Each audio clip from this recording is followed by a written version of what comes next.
국회에서 오고 가는 질의들이 사법부 독립을 침탈하는 것이고 사법부 독립을 사수하기 위해서 최전방에서 지키기 위해서 사명을 띠고 나오신 것처럼 보입니다.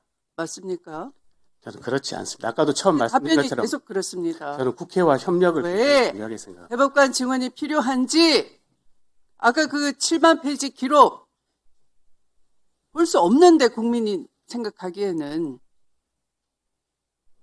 검찰의 답변서, 검찰의 상고 이유서 명백하게 원심 판결의 정면으로 배치되는 것들이고 그러면 당연히 그로 인해서 180도 뒤집어지는 피고인의 권익을 위해서 피고인 측의 답변서를 자세히 봐야 되는 것인데 하루 만에 다 봤다라고 하시고 그럼 그렇게 쉽게 결론이 날 거면 전원 합의체 왜 회부하는 겁니까? 이 사건은 판례 변경이나 이런 것도 아니어서 사실심을 사실 판단 그 사진상에 나오는 것이 피고인의 안다 모른다고 관련이 있는지의 여부 그런 것이 국민 인식에 미치는 영향 그런 것들이라면서요. 그러면 사실 판단이잖아요. 사실 판단에 대한 것이면서 그게 무슨 전원 합의체 회부할 만한 성격의 사건이었습니까? 그렇게 쉽게 쟁점을 정리가 됐고 그렇게 쉽게 쟁점 관련한 기록을 7, 8만 페이지 볼 수 있었다면은 뭐하러 전원 합의체 회부하는 겁니까? 고민이 필요 없는 사안인데 다른 사건은 수개월이 걸리는데 이 사건은 불과 9일 만에 해결이 났다면 전원 합의체에 갈 필요가 없는 것 아니겠습니까? 그런데 객관적으로는 국민이 납득이 안 돼요. 그러면 대법관 증언이 필요한 거죠. 근데 그 모든 것을 버무려서 사법부 독립의 침탈이다 이렇게 주장하는 데 대해서 막무가내 장단을 맞추신다면 그럼 여기가 전쟁을 치르기 위해서 나오신 겁니까? 결사항전의 각오로 나오신 겁니까? 무슨 자세가 그러합니까? 전현희 위원의 질문에 도대체 눈곱만큼도 서있고 답변한 바가 없네요. 자, 다음은 존경하는 김기표 의원님 질의해 주시기 바랍니다. 맞아. 순서를 바꿨어. 나경원 의원님, 제 얘기해도 질문해도 될까요? 조용히 해주시면 제가 질문하겠습니다. 경기도 부천시의회 김기표입니다. 행정처장님, 네. 보통 새로 오시면 축하한다는 말을 먼저 하는데 축하한다고 도저히 제가 얘기가 안 나오네요. 법사에서 이럴 줄 몰랐습니까? 알았습니까? 몰랐습니까? 이럴 것까지는 잘 몰랐습니다. 아니, 민주당 의원들이나 당연히 국회의원들이 당시 파기환송심이나 그분이 주심으로 온 행정처장의 인사나 이거에 대해서 문제제기할 것을 몰랐단 말이에요? 그럴 수도 있겠다는 생각도 했습니다. 그럴 수도 있겠다. 자, 그러면 어떻게 하려고 나왔어요? 무시해도 된다고 생각했습니까? 그렇게 생각하지는 않았습니다. 그러니까 나온 거 아니에요? 같이 협력하기 위해서. 아니, 떠들 거는 내가 들어주고 내가 버티면 되지 이렇게 생각하고 나온 것 아닙니까? 그러니까 나왔겠죠. 예? 아니, 지금 파기환송심 역사적으로 문제가 된 사법부의 불신을 초래한 결정적인 그 판결에 주심으로 있었던 사람이 행정처장으로 지금 국회와 국민 앞에 법원의 입장을 밝히는 대표 선수로 나왔는데 그게 가당키나 합니까? 그런데 여기 와서 그러면 조용히 우리가 그 희대의 판결이 문제 있다고 온 국민이 생각하고 있는데 국회의원들이 조용히 넘어갈 거라고 생각했어요? 그러면 오늘만 잘 버티면 그 판결이 정당화되고 행정처장 인사가 정당화되는 겁니까? 그렇게 생각하고 나왔습니까? 예?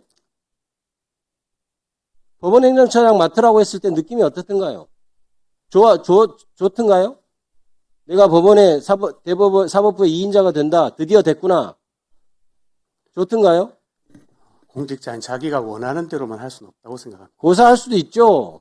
자기가 이 시대의 판결의 주심을 맡아가지고 전 국민적 저항을 일으키고 법관들, 전국에 있는 법관들 자긍심을 한순간에 허물어뜨린 그 장본인은 아닙니까?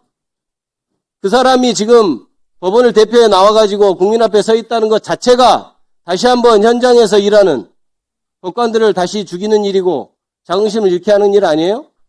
그러면 적어도 주심이었으면 내가 이러이러해서 주심인 관계로 도저히 국민들 앞에 면목이 서지 않습니다. 고소하는 게 맞죠? 이게 국회와 국민을 우롱하는 처사라고 당연히 생각할 수밖에 없죠. 그냥 앉아있으면 그냥 시간 지나면 넘어가겠거니 이게 지금 사법부의 태도예요. 개혁에 대해서도 입장도 마찬가지입니다. 버티다 보면 결국 안 되겠지. 우리를 어떻게 누가 감히 건드리겠어. 이렇게 생각하는 게 지금 사법부 아니에요? 예? 법원 개혁에 동의합니까? 법원이 개혁돼야 된다는데 동의하세요? 예, 사법개혁에 관한 여러 목소리들을 저희도 충분히 알고 있고 저희도 같이 동의하냐고 묻습니다. 동참하려는 생각을 가지고 있습니다. 사법부의 변화를 요구하는 국민들의 목소리가 이토록 큰 이유는 사법부가 국민의 신뢰를 얻는 데 부족함이 있었기 때문일 것이다. 사법 불신의 근본적 원인이 어디에 있는지 밝혀내 고치고 개선해야 한다. 이건 누구 취임사입니까? 누구 취임사예요? 대답 안 하십니까? 사법부 변화를 요구하는 국민의 목소리가 이토록 큰 이유 원인이 모릅니까? 사법부가 그동안 존중돼 왔고 아까 승복 얘기하던데 판결에 대해서 다 정치권에서 승복 했었어요. 그 이후로 저 승복이란 말이 없어진 면이 있습니다. 그 계기가 뭐예요? 그 계기가 뭡니까? 대법원의 그 희대의 파기환송심 아니에요? 어디서 유의를 찾습니까? 그리고 넓은 안목과 신중한 실행으로 사법제도와 실무의 개선을 통해 국민으로부터 신뢰받는 법원을 거듭나야 합니다. 아까 얘기했죠. 헌법과 법률에 따라 판결했다고. 사법제도 실무 개선하는 거 그게 문제면 헌법과 법률에 따라 판결했으니까 개혁할 게 없잖아요. 본인 지금 제도에 따라 그대로 판결했다면서요. 개혁할 게 뭐 있어요? 재판에 관한 내용이었습니다. 정치적인 목적을 가지고 재판을 할 때 당연히 책 잡힐까봐 아마 절차를 지키려고 노력하겠죠. 정치적 한복판에, 정치 싸움의 한복판에 뛰어든 판결을 합니다.